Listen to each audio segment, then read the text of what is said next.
코스피 2000 이하를 예. 예상하시는 분들도 많더라고요. 충분히 가능하죠. 그러니까 지금 악재들을 보면은 하채권이 그렇게 중요한 거군요. 모든 것의 거의 기반이라고 볼 수 있는 거군요. 그쵸. 신용의 기반인 거죠. 신용의 기반. 그게 해결됐다라는 전제 하에서는 생각보다 반등 시기에 더 빨리 올 수도 있다고 봐요. 펀더멘털적으로 이게 올라갈 수 있을까? 올라갈 수밖에 없죠. 지금 이제 분위기가 아무래도 좀 하락 좀 분위기로 가고 예. 그 유튜버 분들 이렇게 만나서 재테크 유튜버 분들 만나서 제가 이렇게 얘기를 해보면 확실히 제목을 좀 우울하게 뽑아야 조회수가 높다고는 얘기를 하시더라고요. 아니 우울하게 뽑아야 댓글이 좋아요. 그래요? 근데 이해가 안 가요. 네. 그래서 그러니까 지금은 네. 다 그러니까 한마디로 뭐냐면 내려간다라고 보는 거죠. 그냥 어쩔 수 없어요. 뷰가 상승으로 가는 대세 상승기에는 상승을 얘기해야 좋아하고 대세 하락기에는 하락을 얘기해야 좋아하는데 그거는 뭐 어쩔 수 없이 대중을 다 바꿀 수는 없으니까 바꿨겠지만 내가 부자가 되고 싶다라 그러면은 내 스스로 그 뷰를 바꿔야 돼요. 이제 하락장일 땐 당연히 논리적으로 하락이 맞죠. 근데 논리적으로 하락이 맞고 악재만 가득하고 호재가 안 보이는 시점이 와요. 투자하다 보면 분명 그럴 때가 있거든요. 근데 이런 말이 있어요. 사람이 죽으라는 법은 없다. 꼭 그럴 때 희망이 나와요. 그러면서 방 하고 올라갈 때가 있어요. 그래서 반등이 오히려 희망도 없을 때 그때 나오더라. 그래서 너무 하락 뷰로만 보면 당연하거든요. 이론상 하락하는 게 맞아요. 근데 그러다 왜 이래? 이러면서 맞아요. 왜 갑자기 올라가? 맞아요. 이런 일이 벌어지면서 그 상승기를 놓칠 때가 있어요. 그래서 좀 골고루 보시는 게 더 낫다. 예, 그렇게 말하고 싶어요. 그러니까 저 갑자기 그 얘기 하시니까 그 사업하시는 분들 이렇게 만나면은 진짜 망할 것 같은데 꾸역꾸역 버티면서 하루 그냥 아침에 일어나서 그날만 생각하자 했는데 어느 순간 이렇게 와 있다고 하시더라고요. 그럼요. 그런 것도 그러니까 그게 어떻게 예. 보면 사업하시는 분들이 잘 되면 상장해서 그게 주식이랑 연관되는 거잖아요. 예. 그러니까 그런 스토리들이 너무 많아가지고 진짜 한번 버티면서 낙관적으로 좀 보시는 것도 필요하지 예. 않을까. 대신 거꾸로 이제 다음번 상승장 때는 맞아요. 또 이럴 수도 있다는 걸 항상 염두에 두셔야 되는데 맞아요. 그 되지가 않아요. 사람 뇌라는 게 맞아요. 상승할 때는 막 기분이 좋잖아요. 도파민이 막 나오면서 탐욕이 머릿속에서 막 나오면서 이제 한 번만 더 먹자 되는 거고 고스톱에서 그런 거 있잖아요. 원고, 투고, 쓰리고. 이제 쓰리고만 하면 두 배인데 스톱해야 되는데. 투고에서 멈춰야 되는데 욕심이 나거든요. 음. 그러다 독박 다 쓰는 거고 맞습니다. 반대로 이제 힘들 때는 공포만 보이는 거고 그 스스로와의 싸움인 것 같아요. 그런 차원에서는 말씀하신 것처럼 예를 들어 뭐 한 100만 원 여유가 있다고 하면 뭐 10만 원, 20만 원 정도는 주식에 담가 놓는 것도 지금 이런 시점에서 괜찮을 것 같기도 하고요. 만약에 전략을 짜자면 자산을 100%로 봤을 때 주식의 50% 정도를 투하하되 이제 신규 자금을 말하는 거예요. 지금 뭐 이미 다들 물렸을 거니까. 네, 그렇죠. 이제 그러면 100이라고 하되 그 50을 12개월로 쪼개서 4%씩 한 달에 4%씩만 매수를 하고 그러니까 침체가 길어지면 1년 정도 갈 수도 있거든요. 제가 봤을 때는 내년 2분기 점으로 보고 있는데 모르죠. 또 파월 의장이 더 세게 나가면 더 길어질 거니까. 그래서 한 1년 정도를 분할해서 나눈다 생각을 하고 네. 50%는 내년 2분기나 3분기쯤에 채권을 계속 염두에 두고 있다가 상황을 봤더니 끝났다. 이제 대세 상승장이 오는 것 같다. 그러면은 채권이 아니라 그걸 다시 또 주식으로 또 집어넣어야죠. 그러다가 이제 길어질 것 같다 그러면은 사던 거 스톱하고 그냥 채권으로 쭉 가버리는 게 낫고. 정말 구체적으로 뭐 자산 배분 전략에서 그러니까 1년으로 딱 나눠서 구매하는 그렇게까지 조언을 주셔서 너무 예. 감사드립니다. 그러면 혹시 좀 이렇게 부정적인 시각들이 좀 많은데요. 막 코스피 2000 이하를 예. 예상하시는 분들도 많더라고요. 이론상은 가능하죠. 가능해요. 충분히 가능하죠. 그러니까 지금 악재들을 보면은 가능한 얘기 드린 거예요. 왜냐하면 악재들 중에서도 BCA 리서치에서 어떤 얘기가 있었냐면 영국 연기금 파산 우려 문제가 빙산의 일각이었다. 지금 수면 아래 엄청난 채권 레버리지들이 두려움에 떨고 있다. 영국 터지는 순간 나도 하면서 이제 줄줄이 터졌을 것이다 라고 했었죠. 그러니까 제2의 리먼이 터질 거라고 하는데 그렇게 되려면 전제 조건이 연준이 금리를 더 올려야 됩니다. 금리를 더 올리면 채권 가격은 더 떨어지겠죠. 그렇죠. 패닉으로 던져버리고 벌써 미국채가 33% 떨어졌는데 LDI라고 해서 채권 레버리지를 걸었어요. 채권의 4배에서 7배 걸었어요. 그럼 만약에 33%를 7배 걸었으면 마이너스 200% 이상 났다는 거거든요. 당연히 파산하는 거죠. 근데 이런 문제들이 지금 여러 군데서 났다. 금도 레버리지를 걸었고 채권도 레버리지를 걸었는데 그들 입장에서는 채권 금리가 일정할 것이다라 본 거예요. 연준에서 말했던 인플레이션율 2%가 안정화를 할 거다. 이렇게까지 튀어오르지 않을 것이다. 그러니까 채권을 어느 정도 레버리지를 걸어도 가격 변동이 적기 때문에 7배까지는 괜찮아. 예, 그러던 문화였던 거죠. 금도 레버리지 금 가격도 잘 안 바뀌니까 레버리지 좀 걸어도 괜찮아라고 해서 이제 연기금의 수익률을 끌어올리려 했던 거죠. 그 이유는 우리나라랑 마찬가지로 노령 인구가 점점 늘어나니까 연금 수익률을 올려야 연금 고갈 그렇죠, 시기를 늘릴 수가 있거든요. 그러면 들어오는 인풋은 적고 나갈 돈은 많으니까 투자 수익을 늘릴 수가 없었던 거죠. 예. 근데 주식은 자동적으로 이미 좀 약간 공격적인 성향이니까 주식을 레버리지 걸진 않았을 거고 채권에 대해서 레버리지 좀 걸었는데 이것들이 다 박살나면서 지금 영국만 그랬을 거냐? 아니라는 거죠. 그냥 다 그랬을 거라는 거죠. 그러면 이게 동시다발적으로 나왔을 때 코스피 뭐 2000이 뭐예요? 뭐 300까지 갈 수도 있겠죠. 망하는 거죠. 주식이 망하는 거랑 채권이 망하는 건 완전 다른 얘기인 채권이 거예요. 더 큰 거죠. 채권이 훨씬 크죠. 훨씬 큰 거죠. 그리고 주식 시장은 기업에 대한 이야기들이잖아요. 근데 채권은 나라들이 빚을 지어 있고 이 국채 금리를 기준으로 기업의 회사채가 연결돼 있고 그리고 이제 집을 담보로 하는 부동산채가 연결돼 있기 때문에 채권 시장은 엄청난 그 신뢰가 필요하거든요. 신용. 그래서 연준이 인플레이션율 2%를 계속 강조하는 이유가 뭐냐면 채권 시장의 안정화를 위해서인 거예요. 우리가 다시 인플레이션율 2%대로 채권 가격 맞춰 넣을 테니까 채권 시장 동요하지 말라라고 지금 계속 던져주는 메시지인 거예요. 근데 우리는 뭐 금리 인상하나 이렇게 주고 있는데 그게 아니라 그만큼 채권 시장이 굉장히 심각합니다. 미국에서도 이번에 그 재무부 옐런이 얘기했잖아요. 그 국채는 개인한테 파는 게 아니라 1차 딜러들한테 먼저 팔거든요. 은행들. 얘네들이 사서 하는 건데 혹시 채권 쪽에 좀 뭐 좀 필요한 거 뭐 없냐 뭐 이런 얘기하면서 수요 조사를 받았었어요. 그 주말이었었거든요. 그러면서 시장이 다시 랠리를 펼쳤던 이유가 채권에다 유동성을 공급해주겠다. 사주겠다. 예, 유동성을 공급해주면 채권 가격이 급락하는 걸 어느 정도 막을 수가 있거든요. 그럼 채권 가격이 방어가 된다라는 거죠. 그러니까 채권 가격의 안정화가 이루어져야 그 다음에야 주식시장이 올라갈 수가 있다. 네. 이번에 채권 무너지면 리먼의 몇백 급이라 봐야 되겠죠. 그래요. 예, 그러니까 상상하면 안 될 것 같아요.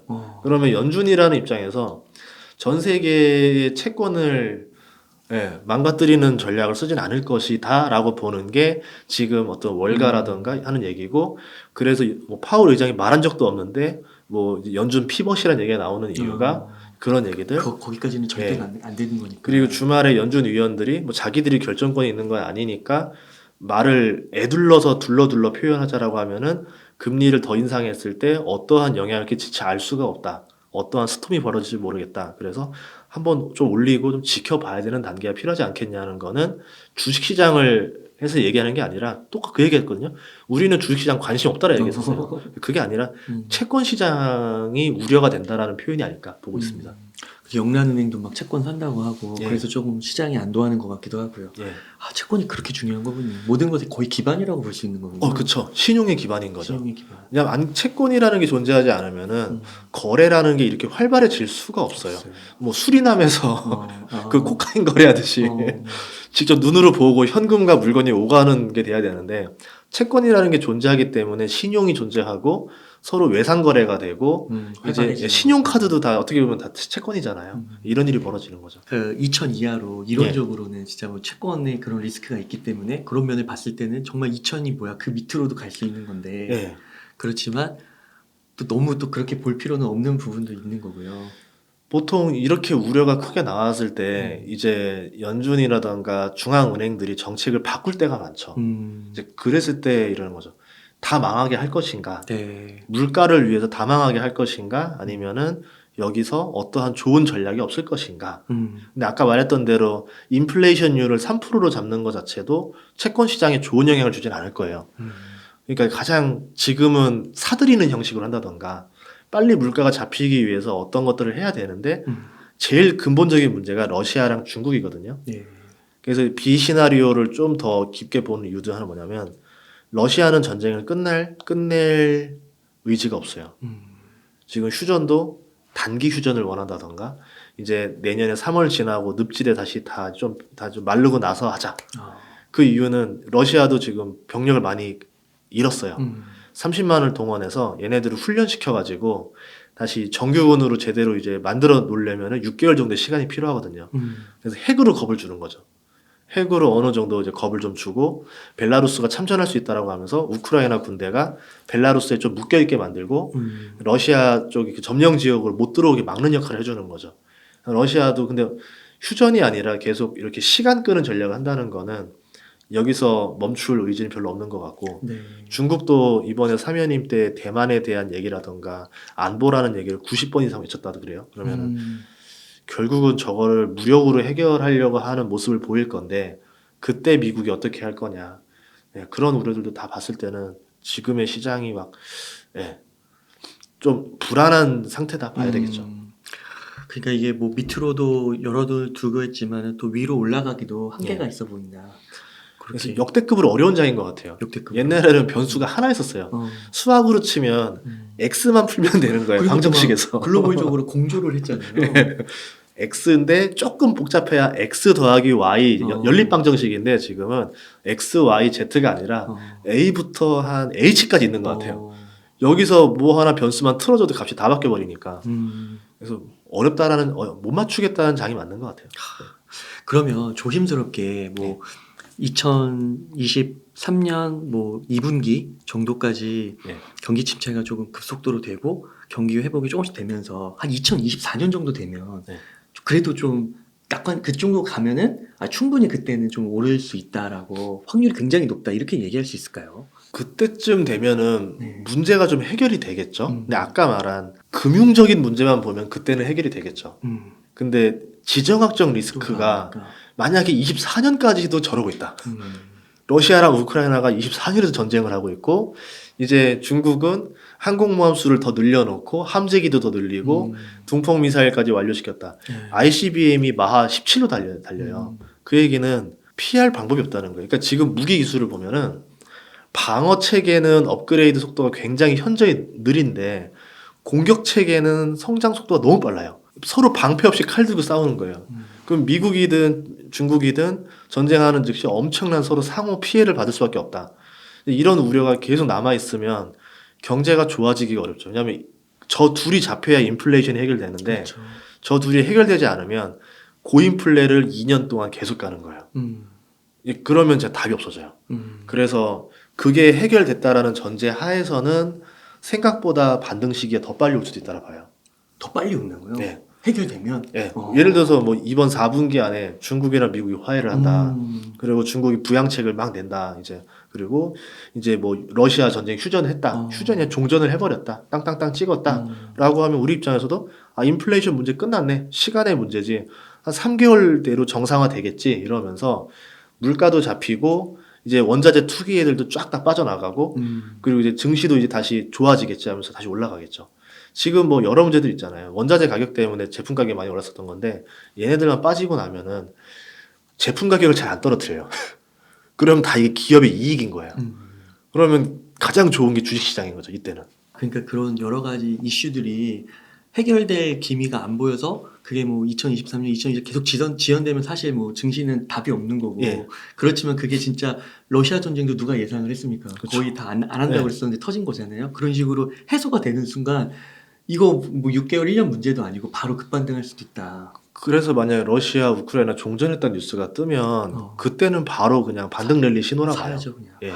만약에 좋은 그런 시절이 왔다 치고 왔다 쳤어요. 그럼 네이버 카카오를 좀 여쭙고 싶은데 왜냐면 지금 거의 뭐 반토막이 뭐야 막 더 많이 떨어졌잖아요. 카카오는 한 70% 떨어졌더라고요. 카카오는 불도 났잖아요. 예. 그래서 그런 이제 매크로 이슈가 좀 해소됐을 때 네이버 카카오가 펀더멘털적으로 이게 올라갈 수 있을까? 올라갈 수밖에 없죠. 그래요? 왜냐하면 그 플랫폼 사업 중에서 독점적인 플랫폼을 가지고 있는 사업들이기 때문에 이 회사들이 성장 못할 거라 생각하는 게 더 힘든 일일 것 같아요. 그리고 이 회사들이 불경기도 강해요. 내수 위주의 플랫폼이기 때문에 사람들이 뭐 경기가 어렵다라고 하면은 다른 데에 지출을 줄이지 네이버 웹툰을 안 보진 않을 거 아니에요. 내가 뭐 백화점 가는 횟수를 줄인다 하더라도 네이버 쇼핑이라던가 쿠팡이라던가 이런 걸 할 거고 내가 경제가 어렵다 하더라도 친구 생일 파티에 가지 못하더라도 고마워하면서 기프티콘을 보낸다던가 카카오를 게임을 한다던가 결국 이 사업들 자체가 내수 밀착형 사업이기 때문에 경제가 어려워도 잘 버틸 겁니다. 대표적으로 IMF 때 가장 잘 견뎠던 그룹 두 개가 있었어요. 하나가 의외로 삼성이었고요. 그 하나는 우리의 모두 예상한 롯데. 롯데는 완전 내수기업이거든요. 네. 내수기업의 장점은 현찰이 잘 돌아요. 그래서 위기에서 보면은 매출이 꺾이고 영업이익이 꺾여서 망하는 게 아니라 현금이 안 돌아서 망하는 경우가 많아요. 사업하다 보면은. 그런데 이제 두 기업은 현금이 워낙 잘 도는 기업이라서 시간만 지나면 뭐 구글이라던가 뭐 이런 다른 플랫폼으로 그 둘을 대체하지 않는 한은 성장할 거라 봐요. 그래서 장기적으로는 유망하다 보는데 PER을 보면은 카카오가 13배, 네이버가 28배, 구글이 18배 정도 나오거든요. 진짜 싸네요. 대신에 이제 지주사 할인이 들어갔죠. 계열사에 100샷이 싸겠는데 툭하면 상장을 하잖아요. 그러니까 디스카운트를 쳤으니까 네이버에 한 반토막 쳤다라 보는 건데 또 구글을 보면은 PER이 18배예요. 그럼 보는 거죠. 과연 네이버가 구글만큼 그렇게 위력적인 기업이야? 더 뛰어난 기업이야? 라고 했을 땐 또 비싼 것 같기도 하고 이런 딜레마들이 좀 있죠. 그래서 저는 그 둘을 고민하는 대신에 구글을 사는 게 낫지 않을까. 차라리. 예. 그렇군요. 예. 그러니까 이게 카카오 같은 경우가 정말 지금 보면은 너무 여론이 안 좋아가지고 그렇긴 한데 그런데 그런 것도 어떻게 보면 이런 매크로 이슈가 좀 해결이 되면 예. 그래도 너무 많이 빠졌기 때문에 70% 정도 빠졌기 때문에 어느 정도 뭐 올라갈 가능성은 높다. 네이버한테 호재죠, 이거는. 왜냐면은 카카오의 브랜드 가치가 훼손이 됐어요. 화재 사건으로 인해서 사람들이 그냥 카카오톡은 편리하고 좋아서 다 썼는데 어느 순간 먹통이 될 수 있다라는 이제 인식이 됐어요. 한 번 정도는 괜찮아요. 근데 이러다가 2번, 3번 정도 나기 시작하면은 안 되겠네로 될 거예요. 우리 그러면 혹시 모르니까 다른 메신저 하나 더 쓰자. 그럼 다른 메신저의 대체제가 뭐가 있냐면 라인이 굉장히 편해요. 저는 이 외국계 친구들은 라인을 많이 써요. 동남아시아도. 예, 그래서 이제 동남아시아랑 일본이랑 다 라인을 쓰기 때문에 라인을 써보는데 대체제로 라인이 많이 될 거고 최근의 뉴스도 라인의 가입자가 3배 이상 증가했다. 그 라인을 쓰는 사람이 2억 명이 넘습니다. 더 범위도 크고 그래서 아마 그렇게 되면 네이버가 반사 이익을 받을 수밖에 없다라는 거고 카카오의 가장 큰 단점은 뭐 화재가 아니라 물적 분할이었거든요. 계속 자회사 상장을 하면서 본 카카오가 자꾸 지주사 형태가 되면서 디스카운트가 되는 게 이제 악재였는데 네이버는 이제 아는 거죠. 저렇게 우리도 뭐 물적 분할하고 자회사 상장하게 되면은 카카오처럼 이제 이미지가 나빠질 수밖에 없다. 그럼 우리는 하지 말자라는 경각심을 줬어요. 카카오가 반면교사가 되는 바람에 오히려 네이버 투자자 입장에서는 물적 분할을 하려는 의지를 좀 꺾어주는 계기가 된 게 아닌가. 그래서 좀 나쁘지 않다라고 봐요. 그러니까 카카오가 어떻게 보면 카카오톡 중심으로 이 모든 서비스가 연결이 돼 있어서 지금까지는 그 확장성에 좀 주목을 했는데 거기서 문제가 발생되니까 만약에 말씀하신 대로 2번, 3번 되면 이게 치명적인 약점일 수 있을 것 같은데요, 진짜. 그러면 이제 카카오를 기반으로 해먹던 독점 사업들이 다 흔들리는 거예요, 한 번에. 만약에 라인이랑 시장을 7대3으로 나누기 시작했다. 카카오가 70%, 라인이 30%.